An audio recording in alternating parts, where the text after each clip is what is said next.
नमस्कार, बिहार तक देख रहे हैं आप और आपके साथ मैं हूं आशीष अभिनव। देखिए, इस वक्त की बड़ी खबर है।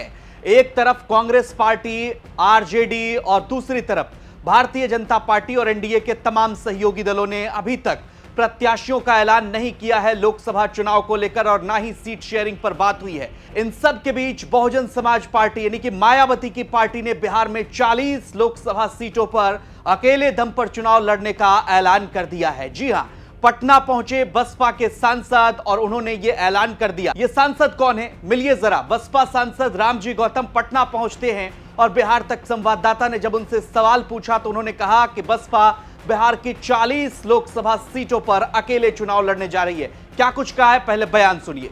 बिहार में आए हैं तो चुनाव के सिलसिले में ही आए हैं, और आज हमारी प्रदेश की एक अहम बैठक है चुनाव को लेकर के, कि पार्लियामेंट को चुनाव को लेकर बीएसपी सारी सीटों पर यहाँ पर अपना ताकत के साथ चुनाव लड़ने जा रही है, और सारी सीटों पर रहेगी।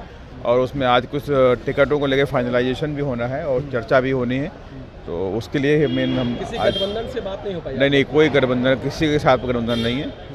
और चूंकि दोनों दल एनडीए हो चाहे आपका महागठबंधन हो, ये दोनों कहीं ना कहीं से दोनों धन्ना सेठों कठपुतली बन के काम करती हैं। तो बसपा की तरफ से यह कहा गया है कि इंडिया गठबंधन हो या एनडीए गठबंधन हो, दोनों ही गठबंधन जो है वो जनता को ठग रही है। और इन सब के बीच बिहार के 40 लोकसभा सीटों पर बसपा ने चुनाव लड़ने का ऐलान कर दिया है। क्या बसपा एनडीए गठबंधन को नुकसान पहुंचाएगी या फिर इंडिया गठबंधन को नुकसान पहुंचाएगी, ये देखना दिलचस्प होगा। या अभी भी कोई खेल बाकी है? क्या इंडिया गठबंधन में बसपा को अपने पाले में लाया जाएगा या फिर मायावती जो है एनडीए गठबंधन में जाएंगी? कुल मिलाकर अभी इस मामले पर कुछ भी क्लियर नहीं हो पाया है और उनकी पार्टी भी इस पर कुछ कहने से बच रही है। लेकिन बिहार के 40 लोकसभा सीट पर मायावती और उनकी पार्टी ने चुनाव लड़ने का ऐलान कर दिया। ये अपने आप में बड़ी बात है, क्योंकि कई ऐसी सीटें हैं जहां पर बसपा का जो कोर वोटर है वो खुलकर उनको वोट करता है। उनके कई प्रत्याशी चुनावी मैदान में कई